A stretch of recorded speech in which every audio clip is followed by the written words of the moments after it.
ibu-ibu, tidak sholat subuh yang muliakan Allah Subhanahu wa Ta'ala.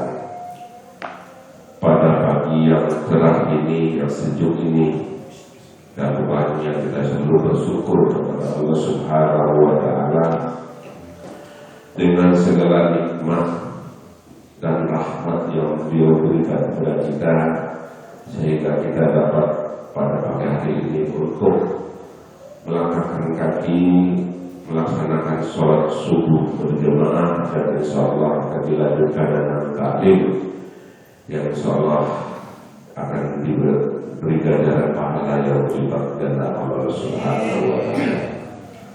Salawat serta salam semoga selalu tercurah kepada baginda Nabi Muhammad sallallahu alaihi wasallam, pada keluarga beliau, pada sahabat dan para pengikutnya. Mudah-mudahan kita yang hadir pada pagi hari ini termasuk pengikutnya yang akan mendapatkan syafaat beliau misalnya. Amin amin ya rabbal alamin.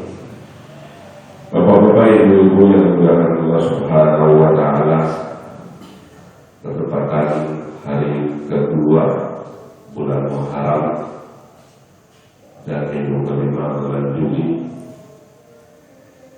Sedianya kita taklim itu 4 minggu, tapi bulan ini 5 minggu. Alhamdulillah, guru kita Bapak Ustaz Haji Muhammad Basori bersedia untuk mengisi taklim pada minggu kelima ini.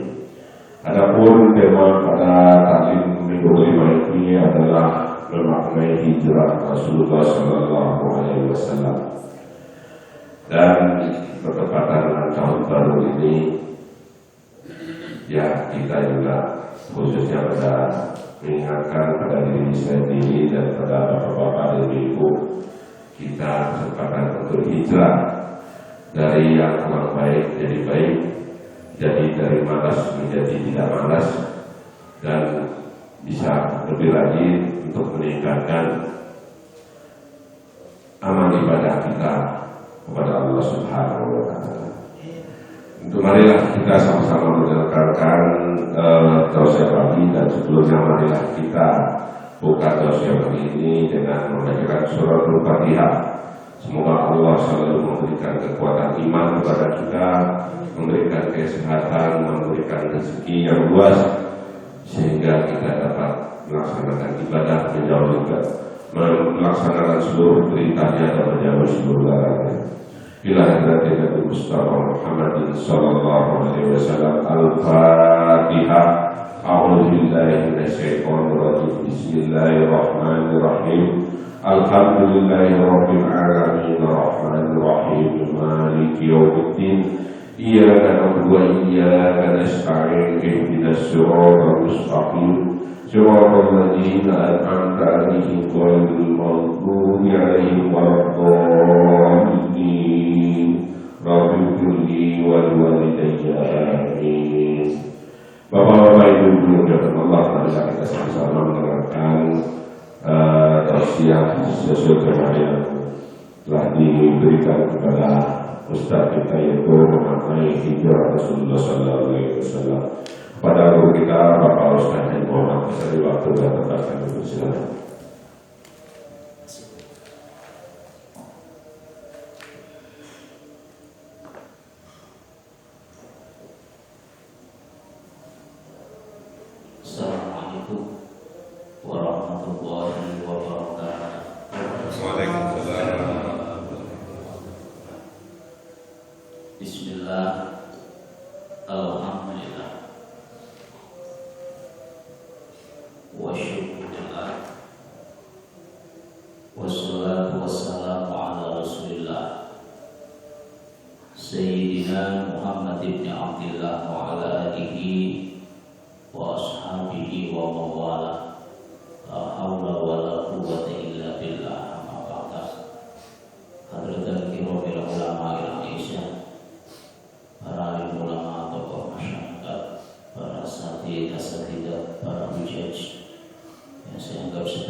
Ketua Yayasan Bapak Haji Sultan Asri, Bapak Ketua DKH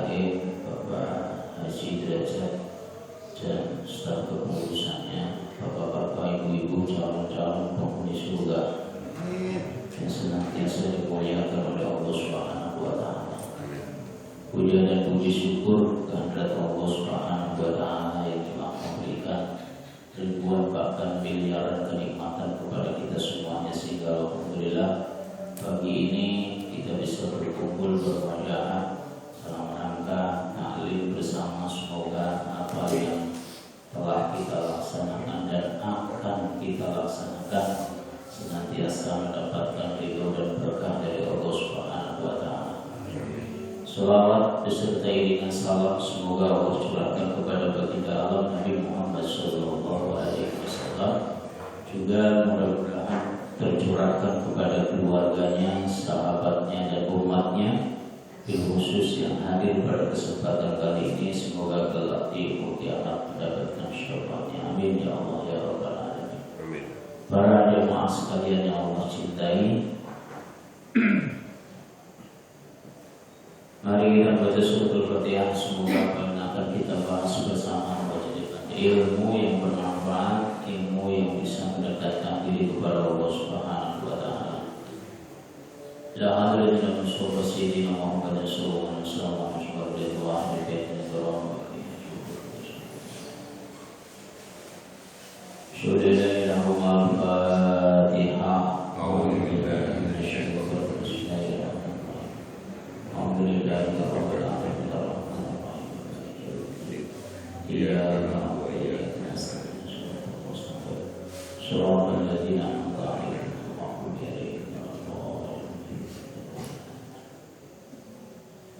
Para jemaah sekalian yang Allah cintai, sebelum kita masuk dalam tema yaitu memaknai hijrah Rasulullah SAW, kita tarik sebentar untuk mengingat sejarah yang terjadi sebelum masa hijrah Rasulullah SAW.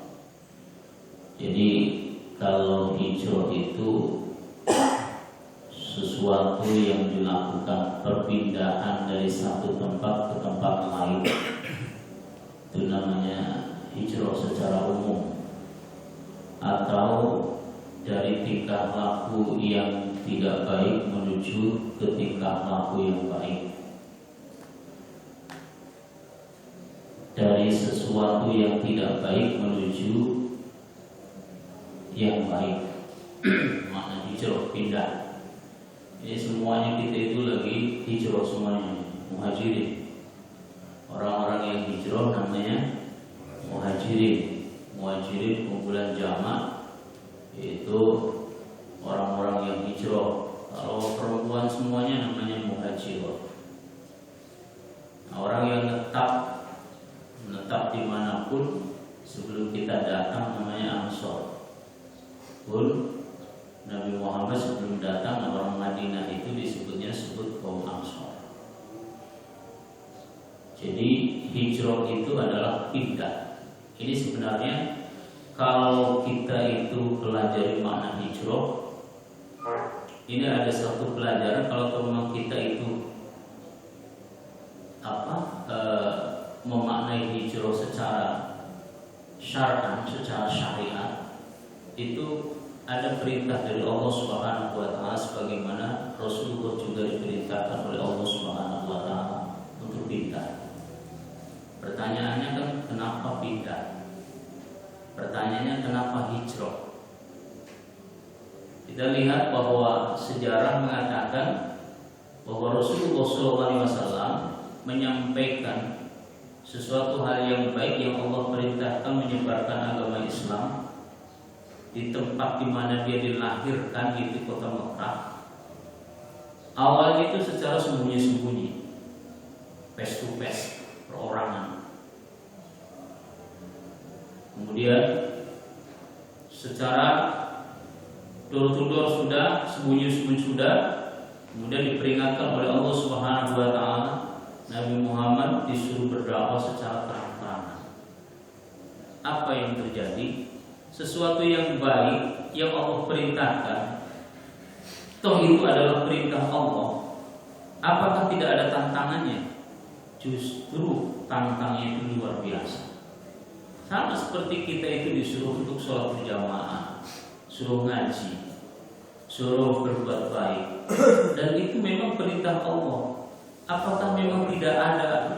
Apakah memang tidak ada rintangannya? Masya Allah, banyak. Rintangan-rintangan inilah yang menjadikan kita kokoh dan kuat, yang akan menjadikan hijrah kita, yang akan menjadikan pindah kita dari tempat satu ke tempat yang lain mendapatkan ridho Allah. Karena memang perintah hijrah itu diperintah oleh Allah Subhanahu wa ta'ala.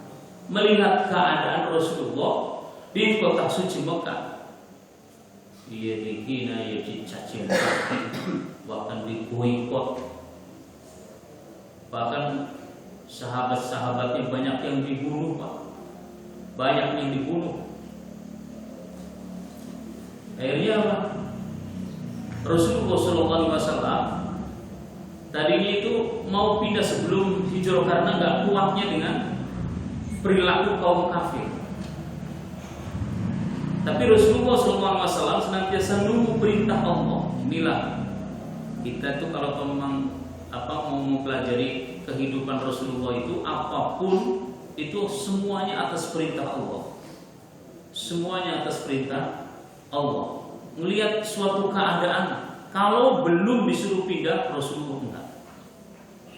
Ini juga harusnya kita pelajari bahwa kita itu juga senantiasa meminta kepada Allah. Langkah selanjutnya ini apa? Kalau kita itu sudah melaksanakan sesuatu yang baik, setiap hari kita melaksanakan ya ngaji, ya sholat, ya puasa, kemudian melakukan kebaikan, mohon petunjuk kepada Allah. Mohon petunjuk kepada Allah plus serta keistiqomahan. Masalahnya orang kalau memang nggak minta keistiqomahan, hidupnya itu terombang-ambing, Pak. Terombang-ambing. Makanya Rasulullah SAW senantiasa ketika hijrah itu kepada para sahabatnya, hijrahlah kamu, kemudian istiqomahlah. Maka doanya, Allahumma inna nas'aluka istiqomah. Allahumma inna nas'aluka istiqomah. Ya Allah, berikanlah kami yaitu istiqomah. Istiqomah setelah melakukan kebaikan. Istiqomah setelah kita melakukan kebaikan. Ya, dikatakan dalam Al-Quran, orang yang senantiasa istiqomah itu luar biasa. Innal ladzina qalu rabbuna Allahu tsumma istaqamu tatanazzalu 'alaihimul malaikatu alla takhafu wa la tahzanu wa abshiru bil jannati allati kuntum tu'adun. Orang-orang yang istiqomah, innal ladzina qalu rabbuna Allah, bahwa sesungguhnya orang-orang yang mengatakan rabbuna Allah, Rabb itu adalah Tuhan kami, Rabb itu adalah Allah, sahabat Tuhan yang kami sembah. Iyyaka na'budu wa iyyaka nasta'in, hanya tujuannya kepada Allah. Kemudian tsumma istaqamu, mengatakan beriman kepada Allah, tsumma istaqamu, kemudian istiqomah. Istiqomah yang diperintahkan oleh Allah dan istiqomah meninggalkan yang dilarang oleh Allah. Apa janji Allah? Tatanazzalu 'alaihimul malaikatu alla takhafu wa la tahzanu. Malaikat turun memberikan kabar. Alla takhafu wa la tahzanu. Hai orang-orang yang beriman, yang istiqomah, yang beribadah, janganlah kamu takut menghadapi segala sesuatu. Alla takhafu wa la tahzanu, dan janganlah kamu bersedih, janganlah kamu susah menghadapi apapun suatu permasalahan yang ada. Kenapa? Karena sudah dijamin oleh Allah kebahagiaan bagi orang yang istiqomah. Bukan hanya di alam dunia aja. Orang kalau kamu sudah istiqomah, contoh nih sholat istiqomah, sholat tahajud, Pak. Orang kalau kamu sudah istiqomah sholat tahajud, malamnya dia hidupkan dengan sholat tahajud, siangnya Allah akan bahagiakan hatinya. Permasalahan apapun, kalau teman dia istiqomah sholat tahajud, maka siangnya akan dibahagiakan oleh Allah. Ini kan paling susah kalau teman istiqomah itu kan. Istiqomah itu paling susah. Ada orang rajin banget ngaji, berapa juz satu hari? Dapat 3 juz. Keseluruhnya kagak ngaji lagi. Ya namanya istiqomah ya sedikit demi sedikit, tapi istiqomah. Wah, baca Fatihah 7 istiqomah terus itu. Waktunya juga istiqomah, tepat waktu. Waktu di alam dunia dijamin oleh Allah kebahagiaannya. Wa abshiru bil jannati allati kuntum tu'adun. Ketika meninggal dunia dijanjikan oleh Allah Subhanahu wa taala disediakan surga yang indah buat orang-orang yang senantiasa istiqomah. Insyaallah. Ini yang kita minta itu kata Rasulullah, yang kita minta kalau sedang kita sudah melaksanakan kewajiban-kewajiban kita kepada perintah-perintah Allah kita laksanakan, maka istiqomahlah. Dan istiqomah ini paling sulit. Makanya Rasulullah senantiasa minta kepada Allah, ya Allah, berilah kami istiqomah. Wa na'udzubika min su'il khatimah. Dan Rasulullah juga senantiasa berdoa, ya Allah, berilah kami, ya Allah, lindungilah kami min su'il khatimah, dari su'ul khatimah, yaitu meninggal dunia tanpa membawa iman. Para jemaah sekalian yang Allah cintai, Rasulullah SAW pindah atas perintah Allah Subhanahu wa taala. Karena huru haranya di kota suci Mekah itu, Rasulullah tidak nyaman untuk berdakwah. Turunlah ayat hijrah. Ketika turun ayat hijrah ini, Rasulullah enggak serta-merta langsung berangkat. Para sahabat negur Rasulullah, ya Rasulullah, kan ayat tentang hijrah sudah sampai, sudah turun. Ayo kita bareng-bareng. Politiknya Rasulullah ini kan, kalau teman saya itu barang-barang yang dikejar itu saya, nanti saya yang dibunuh. Coba kalian berangkat dulu, semuanya berangkat. Ternyata ada satu riwayat Rasulullah menyuruh semua sahabat-sahabat itu pada berangkat itu, dan Rasulullah itu belakangan. Satu, karena untuk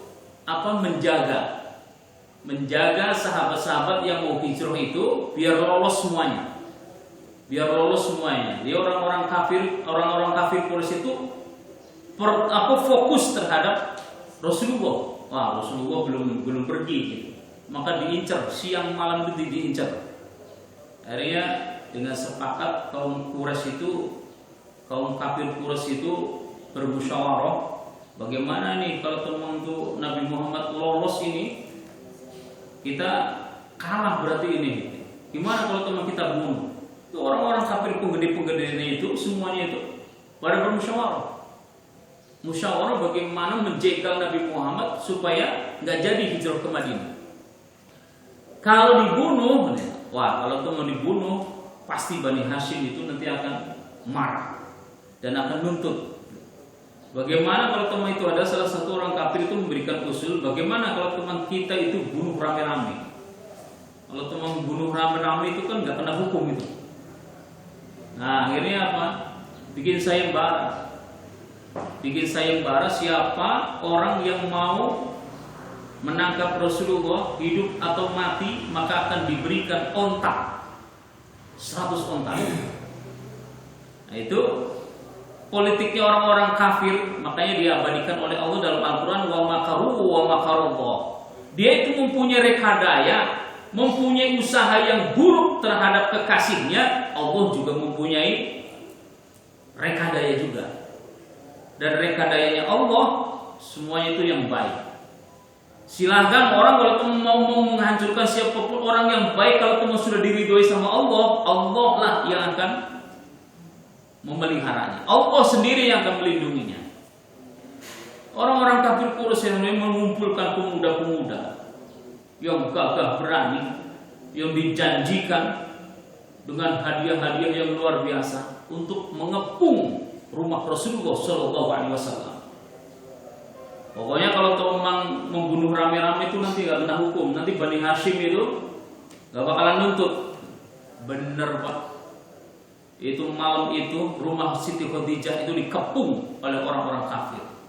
Ibaratnya itu namanya kepungan pemuda-pemuda dengan membawa pedang yang sangat tajam itu. Ibarat kecoa aja lari itu kelihatan. Kalau kecoa itu keluar aja ngelewatin barisan pemuda-pemuda yang ngepung rumah Rasulullah itu kelihatan. Dengan rekadayanya orang kafir. Tapi kenapa Rasulullah SAW membaca doa yang diabadikan di dalam surat Yasin, inna ja'alna fi a'naqihim aghlalan fahiya ilal azqani fahum muqmahun wa ja'alna min baini aydihim saddan wa min khalfihim saddan fa aghshaynahum fahum la yubsirun. Nah, ini ayat ini pernah saya pakai Pak ketika bawa jamaah umroh Februari kemarin. Itu mau masuk masjid itu harus ada aplikasi Tawakalna. Kalau sekarang ini aplikasi Peduli Lindungi gitu aja. Peduli Lindungi kalau Indonesia. Tapi kalau di sana Tawakalna. Artinya tawakalna kami pasrah kepada Allah gitu. Nah itu kalau sudah ada di HP-nya aplikasi Peduli Lindungi dan itu warnanya hijau, itu boleh masuk. Boleh masuk. Kalau kamu belum warnanya hijau itu masih warnanya ungu, berarti nggak boleh masuk, masih zona corona. Nah itu, tapi ada salah satu teman saya itu bilang, Ustaz, nanti kalau kamu ke sana itu baca ayat yang di mana Rasulullah pernah dikepung oleh orang-orang kafir sehingga mau masuk ke dalam masjid lolos gitu. Benar itu, Pak? Saya pakai itu, nggak usah pakai Peduli Tawakalna itu. Nah, saya nggak usah pakai Peduli Lindungi itu. Nah begitu masuk itu orang penjaganya itu, nah kita baca, jamaah juga baca. Wa ja'alna min baini aydihim sadda wa min khalfihim sadda fa aghshaynahum fahum la yubsirun. Nah ketika itu dibaca itu, alhamdulillah lolos masuk. Yang lainnya nggak baca ya kena, nggak boleh gitu. Nah itu ayat boleh itu kalau memang kita itu STNK-nya mati, KTP-nya itu SIM-nya nggak bawa depan kalau ada polisi itu baca itu ayat itu Bang. Insya Allah ya kena juga sama polisi. Polisi baca juga ya. Oh, polisi yang baca juga. Gitu ya. Para jamaah sekalian yang Allah cintai. Begitu gentingnya peristiwa itu, Rasulullah SAW di dalam rumah itu bersama dua sahabat. Itu sahabat Abu Bakar dan sahabat Ali. Ini di sini keteguhan pendirian sahabat Ali yang baru masuk Islam dari kalangan muda. Dia mengucapkan asyhadu an la ilaha illallah wa annaka abduhu wa rasuluh. Dia mengatakan aku bersaksi kepada Allah tidak ada Tuhan yang wajib kecuali Allah yang disembah. Dan engkau Muhammad adalah hambanya dan utusannya. Mulai itu diteguhkan. Baru masuk Islam dari kalangan pemuda diuji, suruh tidur di kamar Rasulullah SAW. Ini baru masuk Pak Zumaris baru masuk Islam, rumahnya suruh tidur di kamar yang orang mau dibunuh gitu, suruh gantiin gitu. Kira-kira gimana Pak Zumaris? Kabur. Sahabat Ali itu ketika sudah masuk Islam untuk kuat imannya itu, sehingga apapun resiko yang akan terjadi, mau dibunuh kayak orang kafir ya, pokoknya siap.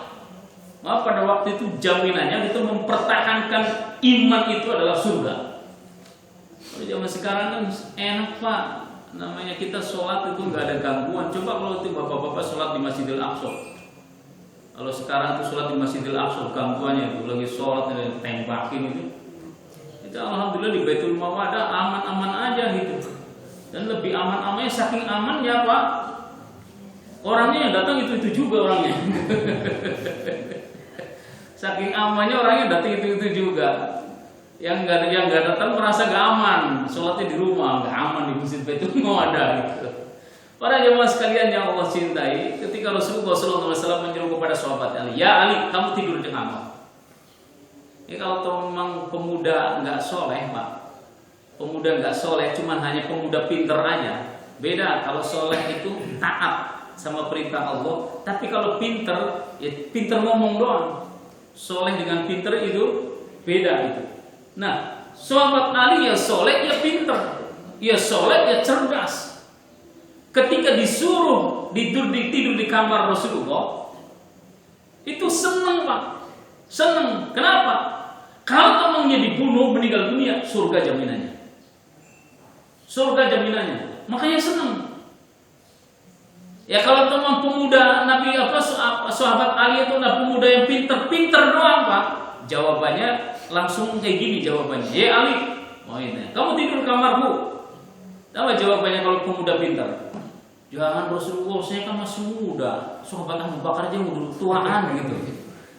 Yang udah tuaan dikit lagi mau meninggal dunia nggak apa-apa gitu. Saya masih muda tuh. Perjuangan saya itu enggak. Dijawab oleh sahabat Ali tegas. Iya, siap Rasulullah. Saya akan tidur di kamar engkau. Dengan kuatnya imannya sahabat Ali, dia kemudian tidur.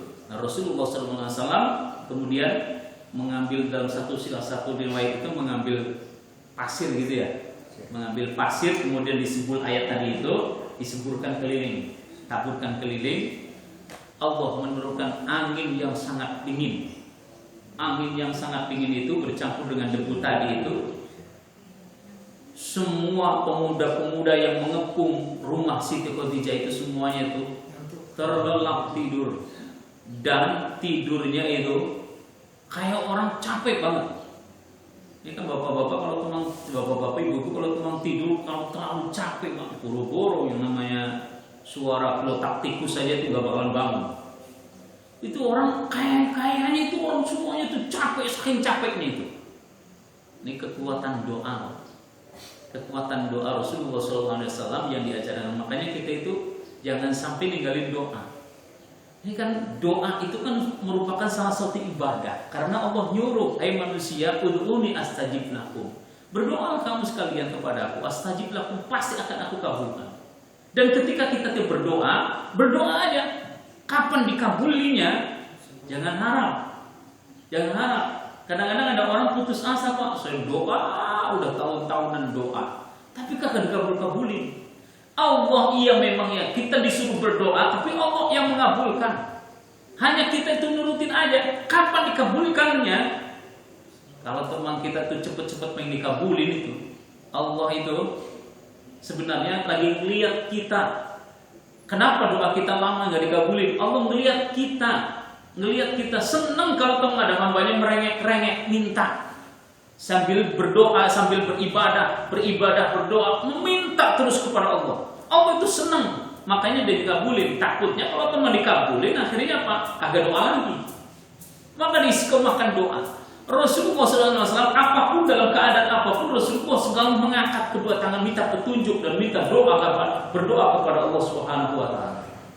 Dengan kekuatan doa yang diajarkan oleh Allah kepada malaikat Jibril disampaikan kepada Rasulullah Sallallahu Alaihi Wasallam, kemudian orang-orang yang mengepung, logikanya Pak, semuanya itu orang untuk mengatakan Nabi Muhammad pasti mati, pedangnya nggak mati, pedangnya nggak main-main itu. Tapi dengan kekuatan doa yang diajarkan apa? Kalau doa yang diajarkan oleh Allah kepada malaikat Jibril disampaikan kepada Rasulullah, itu orang-orang pemuda kafir Quraisy itu semuanya itu tidur terlelap. Ibarat kalau teman itu digeleng-gelengkan kepalanya itu nggak bangun. Kalau kita tidur secapek apapun kan dibangunin, Pak bangun, bu bangun itu kan Pak bangun itu. Itu sampai digeleng-geleng kepalanya itu nggak bangun.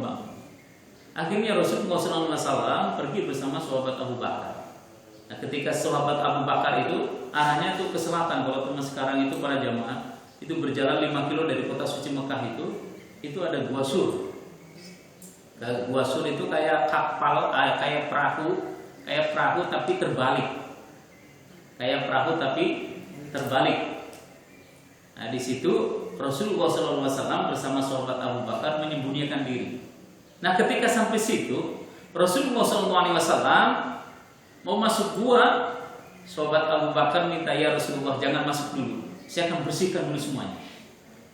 Akhirnya apa? Sahabat Abu Bakar masuk dan membersihkan semuanya itu tempat-tempat itu. Supaya apa? Bersih.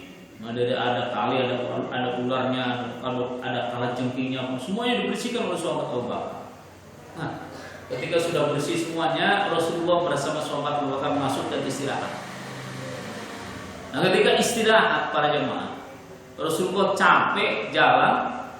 Itu Rasulullah tidur di pangkuan sahabat Abu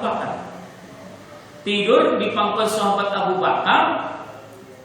Itu sahabat Abu Bakar melihat ada satu lubang yang belum tertutup. Itu padahal ada ularnya, kepala ular itu mau keluar. Sangkanya sahabat Abu Bakar itu mau menggigit Rasulullah. Ini bahaya kalau teman menggigit Rasulullah. Akhirnya sahabat Abu Bakar menutupi lubang tadi dengan kakinya. Pas ditutupin dengan lubang ular itu, yang kepala ular itu mau keluar ditutupin dengan kakinya, itu digigit itu sahabat Abu Bakar. Memar, sakit, yang namanya ular racunnya itu luar biasa. Sahabat Abu Bakar nggak tahan, padahal itu Rasulullah padahal baru saja itu sahabat Abu Bakar merasa senang bahwa ada kekasih Allah tidur di pangkuannya, ada manusia paling mulia tidur di pangkuannya. Saking gak kuatnya dengan gigitan ular tadi, racunnya itu menjalar. Sahabat Abu Bakar itu menangis, nahan nangis, gak kuatnya, meneteskan air mata, dan air mata sahabat Abu Bakar menetes di pipinya, di pipi Rasulullah SAW, sehingga Rasulullah terbangun. Pas bangun, lihat sahabat Abu Bakar sedih, nangis, maka turun ayat la tahzan innallaha ma'ana. Itu Rasulullah bertanya kepada sahabat Abu Bakar, ya Abu Bakar, kenapa kau nangis? Kau nggak rela meninggalkan Mekah? Enggak ya Rasulullah. Kenapa kau nangis? Kamu nggak mau hijrah ke Madinah, hijrah ke Yasrib pada waktu belum Madinah. Hijrah ke Yasrib nggak mau? Mau ya Rasulullah. Apa kamu takut dengan orang-orang kafir? Enggak ya Rasulullah. Kenapa engkau sedih? Kenapa engkau menangis? Jawab sahabat Abu Bakar, ya Rasulullah, saya sedih, saya nangis karena kaki saya digigit ular. Akhirnya dengan itu dilihat gigitan ular tadi oleh Rasulullah SAW, dengan ucapan Bismillahirrahmanirrahim diludahi oleh Rasulullah. Seketika itu sembuh, Pak. Sembuh itu luka sahabat Abu Bakar. Ini ludah Rasulullah adalah obat. Ludah Rasulullah adalah obat. Kalau ludah suami ibu,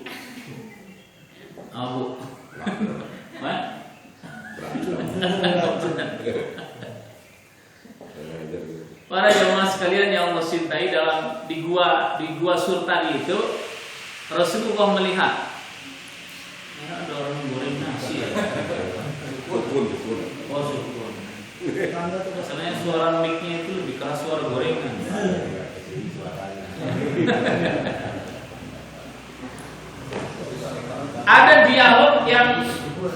Ada dialog Rasulullah terhadap ular yang mau menggigit sahabat Abu Bakar.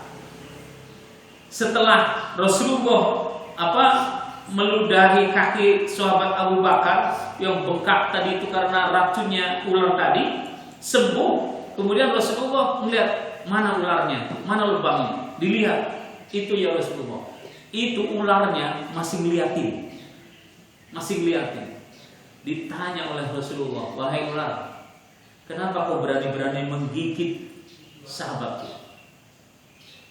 Jawab ular, gimana saya nggak kesel Rasulullah? Saya itu ribuan tahun oleh Allah diciptakan di sini, suruh nunggu nanti ada nabi, ada kekasih Rasulullah, kekasih Allah yang akan hijrah, tapi hingga di sini menginap di sini, menyembunyikan di sini. Makanya saya itu nunggu ribuan tahun, rindu saya pengen ketemu. Masya Allah, ular mah rindu pengen ketemu sama Rasulullah SAW. Lah saya lagi senang-senangnya melihat engkau tidur ya Rasulullah. Itu kakinya sahabat Abu Bakar. Kalau bahasa ini songong banget itu. Songong banget itu kakinya itu. Ngalangin saya lagi melihat engkau lah wajahnya paling mulia. Engkau orang paling mulia, kekasih Allah. Dan saya satu kali melihat ini sebagai jaminan nanti syafaat kelak di yaumul kiamat. Saya kesal sama sahabat Abu Bakar, makanya saya gigit. Kesel itu. Jadi ular itu rindu banget dengan Rasulullah karena ada kabar itu nanti ketika hijrah itu ketika nanti itu ada nabi mau hijrah di Gua Sur. Akhirnya ya udah, saya maafkan. Silakan. Kamu belum melihat saya? Iya, udah. Terima kasih Rasulullah, engkau telah mengizinkan saya melihat engkau. Ular Pak. Nah, kita sebagai umatnya, apakah nggak rindu? Apakah nggak rindu dengan Rasulullah SAW? Sebenarnya kita yang sebagai orang yang beriman senantiasa kita tancap dengan kerinduan. Sehingga enggaknya kita mengucapkan sholawat. Assalamualaikum ya Rasulullah. Assalamualaikum ya Nabi Allah. Assalamualaikum ya Sofatullah. Nah kalau punya duit, berangkat ke sana ziarah. Mahal Pak. Iya memang mahal. Jaminannya apa? Manzar qabri fid dunya wajabat syafa'atu lahu yaumal qiyamah. Barang siapa yang senantiasa berziarah ke makamku waktu di alam dunia, wajabat syafa'atu lahu yaumal qiyamah, maka wajib baginya mendapatkan syafaat lahu yaumul qiyamah.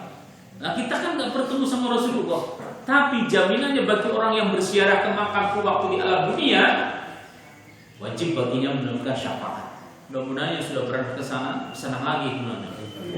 Yang belum ke sana bisa ke sana. Amin. Ya, insyaallah ketua DKM bulan Februari ya bareng ya. Apa November bareng besok saya. Amin. Ya. Ketua DKM mengajak 7 orang yang rajin jamaah. Iya, mudah-mudahan terkabul. 7 orang kan pertamanya Ngkong Rojali, insyaallah dapat umroh. Para jamaah sekalian yang Allah cintai, kemudian kita masuk dalam kenapa kita harus hijrah gitu. Kalau teman kita ceritanya tutup di situ aja. Pertanyaannya kenapa kita harus hijrah? Ini kan bapak-bapak kan ada yang pertanyaan apa itu hijrah? Hijrah itu kan pindah. Nah kita sebagai yang di sini kenapa kita harus hijrah? Hijrah menuju ridho Allah. Kalau teman kita pelajari dalam surat An-Nisa, sok dibuka surat An-Nisa surat keempat ayat 100. Kenapa kita harus hijrah? Ini jawabannya. Bismillahirrahmanirrahim. Ayo kita bareng-bareng baca putus-putus tapi mudah-mudahan bisa dapat pahala. Kita masih punya wudhu semuanya ya. Satu hurufnya itu 100 kebaikan. Bismillahirrahmanirrahim. Wa man yuhajir fi sabilillah yajid fil ardi muraghaman katsiran wasa'ah wa man yakhruj min baitihi muhajiran ila Allahi wa rasulihi thumma yudrikhul mautu faqad waqa'a ajruhu 'ala Allah wa kana Allahu ghafuran rahima.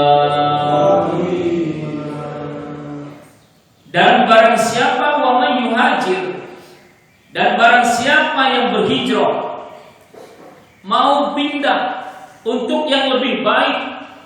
Ya kalau teman kita mau pindah yang lebih baik, berarti kan barometernya kata Rasulullah kan ada 3. Maka yaumuhu khairum min amsihi fa huwa rabihun. Barang siapa yang pada hari ini kau lebih baik daripada hari kemarin, fahuwa robihun, maka tergolong orang yang beruntung. Kita hari ini lebih baik, sholat jamaahnya nggak pernah ketinggalan, 5 waktu tuh, duhur, asar, maghrib, isya, subuh, itu nggak pernah ketinggalan, tepat waktu. Baiklah kemarin asarnya ketinggalan, kemarin duhurnya ketinggalan, tapi sekarang 5 waktu itu tepat waktu. Itu namanya robihun, beruntung. Terus yang kedua, man kana yawmuhu sawa'an min amsihi fa huwa khasirun.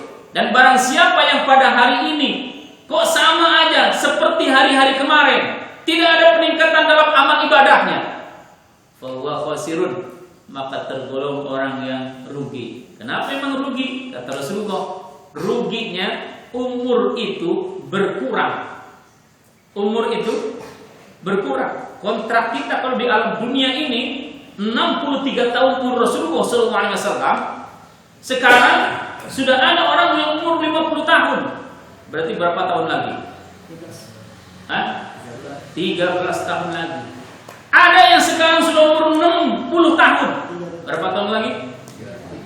3 tahun lagi.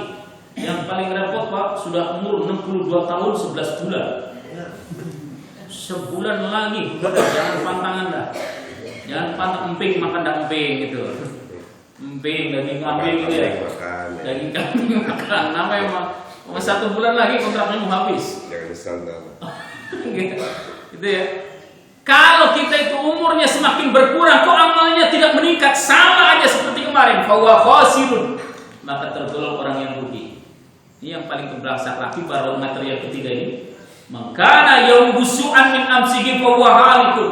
Barang siapa yang pada hari ini lebih buruk daripada hari-hari kemarin, fahuwa halikun, maka tergolong orang yang hancur bina. Bukan hancur banget, hancur bina. Hancur benar-benar. Lah, kita itu dalam setiap hari yuhajir, berhijrah, berpindah dari sesuatu yang tidak baik menuju yang baik, yang menuju kepada kebaikan. Wa may yuhajir, barang siapa yang berhijrah fi sabilillah, di jalan Allah, istiqomah jamaah, istiqomah ngaji, itu sabilillah. Istiqomah mensyiarkan agama Islam, ngajar, istiqomah berjihad di jalan Allah dengan hartanya, dengan ilmunya, dengan tenaganya. Yajid fil ardi murahuman katsira wasa'a. Apa keutamanya? Allah akan memberikan kemuliaan, 3 kemuliaan bagi orang yang mau berhijrah. Mau berhijrah, yajid fil ardi murahuman katsira wasa'a. Bagi orang yang mau berhijrah di jalan Allah, maka wasa'ah, Allah akan berikan kebahagiaan, Allah akan berikan ketenangan dalam hatinya. Jadi Rasulullah ketika hijrah dari kota Mekah menuju Yathrib, yang sekarang itu Madinah, yang diberikan bukan harta dulu sama Allah, yang diberikan bukan kekayaan, kedudukan atau pangkat. Yang diberikan apa? Wasa'ah, ketenangan dalam hati. Makanya ketika orang mau berhijrah, kemarin belum sholat tahajud, sekarang datang pada satu saat, satu Muharram, saya akan istiqomah sholat tahajud. Malamnya kita laksanakan sholat tahajud, maka Allah akan berikan bukan harta, bukan pangkat, bukan jabatan, tapi yang diberikan apa? Wasa'ah, ketenangan dalam hidup. Makanya Rasulullah, kita pelajari Rasulullah itu rumahnya, itu makamnya Rasulullah ya segitu, itu rumah Rasulullah. Papahnya pelapa korma, lantainya bukan granit, bukan marmer, bukan ini, lantainya itu tanah biasa. Kok Rasulullah SAW kenapa bahagia? Karena janji Allah, orang yang berhijrah maka wasa'ah akan diberikan keterangan, kebahagiaan dalam hatinya. Orang pilih, ibu-ibu, bapak-bapak mau pilih nih. Pertanyaannya cuma ada 2 nih, jangan yang ketiga. Yang ketiga nanti milih.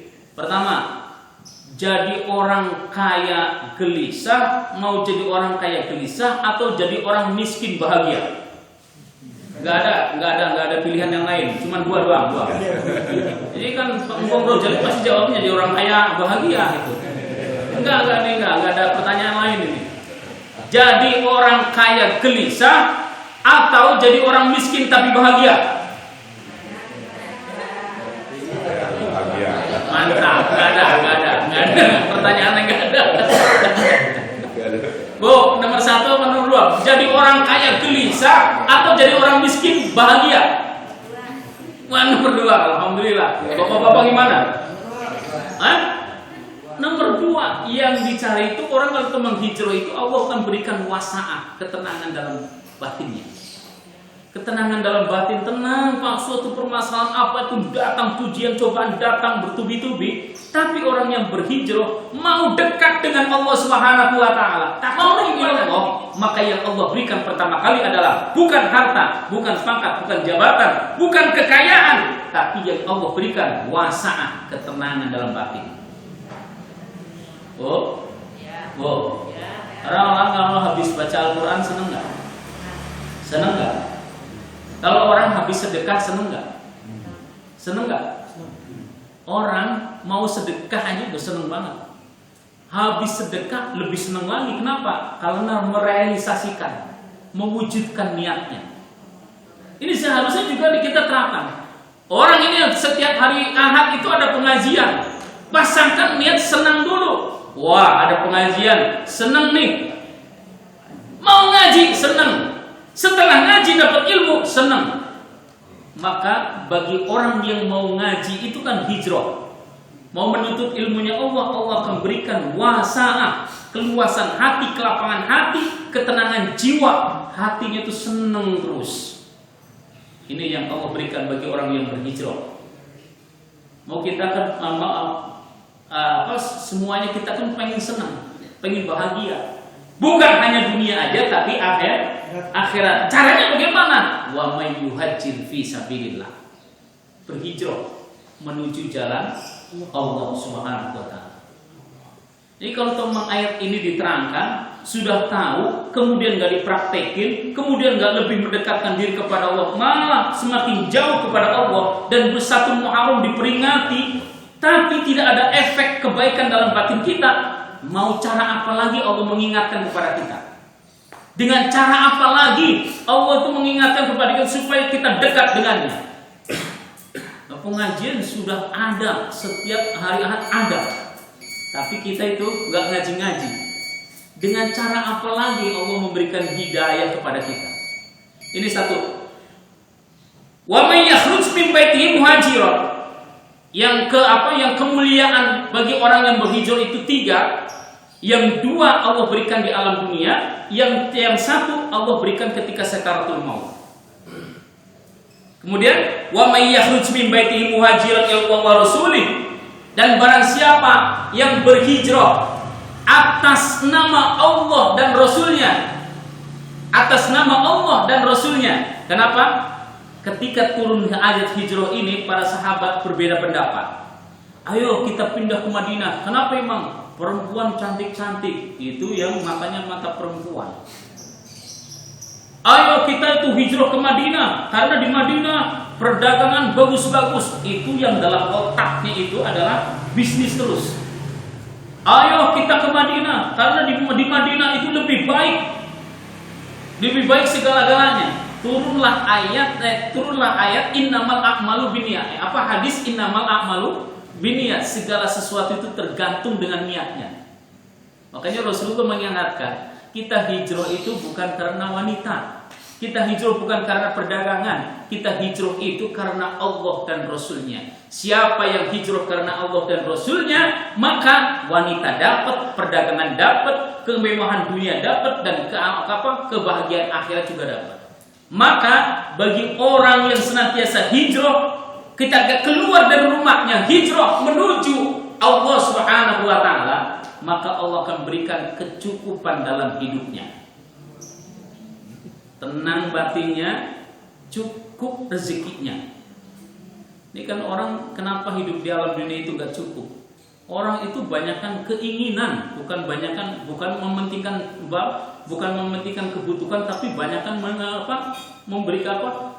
Pengen keinginan apa, beli keinginan apa beli, menuruti keinginan, menuruti hawa nafsu. Allah memberikan rezeki semuanya itu cukup.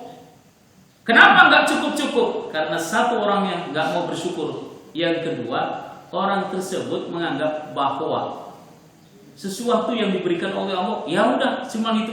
Kalau orang nggak mau bersyukur, nggak bakalan cukup, nggak bakalan cukup. Tapi orang yang hijrah, orang yang mau berjalan di jalan Allah Subhanahu Wa Taala, niatnya karena Allah dan Rasulnya, Allah akan berikan kecukupan di alam dunia. Kemudian yang ketiga, tsumma yudrikul mautu faqad waqa'a ajruhu 'ala Allah. Yang ketiga, ketika kita sekaratul maut, ketika kita hijrah kepada Allah Subhanahu Wa Taala, dan ketika hendak sekaratul maut, Allah akan mudahkan sekaratul mautnya bisa mengucapkan 2 kalimat syahadat, selamat dari tipu daya setan dan meninggal dunianya husnul khatimah. Ini jaminan bagi orang yang mau berhijrah dalam surat An-Nisa ayat 100. Ya, kalau kita memahami hijrah Rasulullah luas, ya kita tuh hijrah, ya rumahnya di sini ya hijrah amal. Yang kemarin itu amal kita masih sedikit, sekarang banyakin. Supaya apa? Kita kembali kepada Allah Subhanahu Wa Taala membawa amal, membawa bekal yang sangat banyak. Para jemaah sekalian yang Allah cintai, mungkin ini saja yang dapat saya sampaikan karena sudah isyraq ya. Ada pertanyaan? 1, 2 aja kalau teman pertanyaan. Ibu-ibu ya, Pak Yohanes mangga. Assalamualaikum warahmatullahi wabarakatuh. Waalaikumsalam. Dalam hari kita banyak permintaan, tapi setiap doa itu dikabulkan. Nah, bagaimana kita menyikapi hal tertentu yang menurut kita itu penting sekali, Tuhan kata kabulkan. Bagaimana sikap kita terhadap hal ini? Baik, kita disuruhnya doa, Allah yang mengabulkan. Itu lama, doanya nggak dikabul-kabulin. Allah itu maha tahu. Allah itu maha tahu. Saya pengen punya mobil Mercy, Pak. Pengen, doa terus, Allah nggak kabul-kabulin. Allah maha tahu. Kalau saya punya mobil Mercy, kagak masjid-masjid, Pak. Mainnya kemana? Ke mall, ke puncak, lah ke masjidnya kagak. Nah, makanya doanya nggak dikabulin. Tapi karena memang dia minta sama Allah, ada pahalanya. Ada pahalanya. Pahalanya apa? Karena keinginan pengen punya mobil Mercy, keinginannya, maka pahalanya ditangguhkan, nanti dikasihnya di akhirat nanti. Maka ketika itu doanya itu nggak dikabul-kabulin, apa sikap kita? Bersabar dan berhusnudon kepada Allah. Bersabar dan berhusnudon kepada Allah. Allah maha tahu. Allah maha tahu. Kan ketika kita tuh doa kita nggak dikabulin di alam dunia, nanti akan dikabulin di akhirat. Ketika kita itu meminta sesuatu, tapi kita nggak terlaksana, maka Allah akan memberikan pahala sama seperti harga. Bawain mobil, harganya berapa Mercy, Pak Haji? 1,5 M. Kita minta 1,5 M itu, maka Allah akan berikan pahala 1,5 M kebaikan. Kapan itu diberikannya? Nanti di akhiratnya. Karena kita itu akan hidup di akhirat, maka kita menyikapi doa kita gak dikabul-kabulin, sabar dan berhusnudon sama Allah. Allah itu maha tahu. Allah itu maha tahu. Maka kita gak bakal putus asa. Kita doa terus, karena doa itu adalah ibadah. Itu Pak. Jadi doa itu sendiri termasuk bagian dari ibadah. Bagian daripada ibadah. Kenapa emang? Lah Allah yang nyuruh. Yang kedua, orang nggak pernah minta sama Allah, sombong Pak. Kenapa emang? Lah Allah nyuruh minta apa aja kepadaku, kata Allah. Lah kita disuruh sama Allah nggak mau berdoa. Yang kedua, orang yang nggak mau berdoa itu adalah orang sombong. Kenapa? Menganggap dirinya paling cukup. Maka doa itu merupakan ibadah. Udah, kita tiap itu doanya. Setiap hari kita doa minta sama Allah. Udah selebihnya kita pasrahin. Kabulin syukur, gak dikabulin, Allah pasti akan kabulin nanti di akhir. Pasti ada balasannya. Coba ketika kita doakan, dalam kita doa itu kan ada tata caranya. Satu, baca istighfar dulu. Kenapa kita baca istighfar? Karena dosa-dosa kita banyak. Baca istighfar 3 kali, astagfirullahaladzim, astagfirullahaladzim, astagfirullahaladzim, ya Allah ampuni dosa-dosaku. Kemudian walakal hamdu, memuji dulu, memuji Allah. Segala puji bagi Allah. Puji kodim li kodim, puji hadis li hadis, puji hadis li kodim, puji kodim li hadis. Pujian itu ada 4. Allah memuji kepada dirinya sendiri. Allah memuji kepada makhluknya. Makhluk memuji kepada Allah. Makhluk memuji kepada makhluk. Semua pujian 4 itu adalah milik Allah. Nah, kita puji dulu sama Allah. Sama, kita kalau mau ngajuin proposal kan kita kan muji-muji dulu. Wah, Bapak hebat. Wah, Bapak dermawan. Wah, Bapak banyak duitnya, terkenal di mana-mana. Orang baik itu. Mau ngajuin proposal. Nah, kita mau ngajuin proposal doa sama Allah, maka sanjung dulu Allah. Alhamdulillah, alhamdulillah, walakal hamdu, alhamdulillah, kama yanbaghi li jalali wajhik. Kemudian yang ketiga, baca selawat. Kenapa kita itu baca selawat dalam doa? Selawat yang pertama kali kita baca setelah kita istighfar, kemudian alhamdulillah, kemudian baca selawat, itu selawat itu yang akan menarik doa-doa kita. Nah, baru isinya doa tadi. Setelah kita baca istighfar, kemudian memuji kepada Allah, membaca sholawat, kemudian isi doa kita. Apa doa kita? Ya Allah, panjangkanlah umur kami, sehatkanlah badan kami, berkahkan rezeki. Itu isi doa. Kemudian ditutup lagi dengan doa sapu jagat. Ditutup lagi dengan sholawat. Nah, sholawat yang terakhir ini adalah tugasnya mendorong kehadirat Allah. Tidak ada doa yang ditolak oleh Allah kalau doanya itu di awal baca sholawat dan di akhir ditutup dengan sholawat, maka doanya akan dikabul oleh Allah. Ditutup juga dengan Subhana rabbika rabbil izzati amma yasifun wa salamun mursalin walhamdulillahi rabbil alamin. Itu rangkaian doa. Kalau kita itu doanya semacam itu, doa itu adalah ibadah diperintah oleh Allah. Isi doanya, keinginan kita kok nggak dikabulin, Allah Maha tahu. Sikap kita sabar dan berhusnudzon. Sabar dan berhusnudzon sama Allah. Nih kalau kamu nggak sabar, putus asa. Saya minta kok nggak dikabulin gitu. Males doa, males. Allah akhirnya sudon, Allah budek. Allah nggak dengar doa saya gitu. Ini aja akhirnya sudon. Maka pasang kita sabar dan berhusnudzon, berbaik sangka kepada Allah Subhanahu wa taala. Itu ya, Pak. Ada lagi? Mangga, Pak Haji. Assalamualaikum warahmatullahi wabarakatuh. Waalaikumsalam warahmatullahi wabarakatuh. Konteks dengan hijrah itu, Ustaz, sebelum Rasul hijrah ke Yasrib atau Madinah, kan ada juga sahabat melakukan hijrah ya 2 kali ke Najasyi ke daerah hijrah. Yang dari pertanyaan saya kan itu ada turun perintah ayat yang Ustaz katakan hijrah. Tadi Ustaz menjelaskan hijrah itu kan nggak cuma pindah tempat ya. Konteks ayat yang turun saat itu perintahnya untuk pindah tempat atau ada perintah yang lebih luas lagi gitu. Ya. Baik, turun hijrah itu pas berkenaan dengan ayat itu, memang sebelumnya orang-orang pada pindah. Ya, perpindahan dari tempat lain ke tempat lain itu namanya hijrah. Tapi begitu gentingnya Rasulullah menyebarkan agama Islam pada waktu itu, maka turunlah ayat hijrah ini. Hijrah untuk ilallah wa rasulih, untuk Allah dan Rasulnya, untuk menyebarkan agama Islam. Maka perintah Allah turun, Rasulullah SAW baru merangkak. Kalau yang kemarin-kemarin belum turun ayat itu hanya sahabat-sahabat aja. Hanya sahabat-sahabat. Ketika turun ini perintah Allah kepada Rasulnya dan pada kaum muslimin. Maka Rasulullah SAW hijrah. Nah, kenapa Rasulullah SAW hijrah? Satu, karena memang perintah dari Allah. Perintah dari Allah. Kalau memang nggak ada hijrah, udah di situ aja. Di situ aja. Dan kan Allah Maha tahu kenapa harus hijrah kan gitu. Allah yang menyuruh dan Allah tahu tujuannya. Sama seperti kita itu disuruh sama Allah untuk melaksanakan sholat, ngaji, puasa. Nah, hijrah dari yang tadinya melaksanakan jadi melaksanakan. Yang tadinya malas jadi rajin, itu hijrah. Makna luasnya lagi, bukan hijrah hanya pindah tempat aja, seluruh rangkaian kehidupan kita dari yang tidak baik menuju yang baik, itu namanya hijrah. Yang jelas ilallah wa rasulih, itu menghadap apa? Karena Allah dan Rasul. Maknanya luas Pak.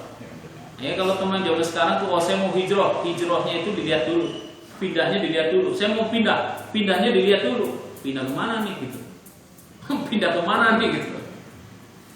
Kalau teman benar-benar itu hijrahnya, benar niatnya karena Allah dan Rasulnya, Allah akan berikan 3 kemuliaan. Satu tadi itu, Allah akan berikan kebahagiaan, ketenangan dalam batin. Yang kedua, Allah akan berikan kecukupan di alam dunianya. Yang ketiga, ketika meninggal dunia, sikaratul maut, husnul khotimah. Itu Pak Haji. Ya. 2 ya, udah selesai ya. Ya. Mungkin ini saja yang dapat saya sampaikan. Mari kita melaksanakan sholat Isra. Mudah-mudahan kita bisa istiqomah.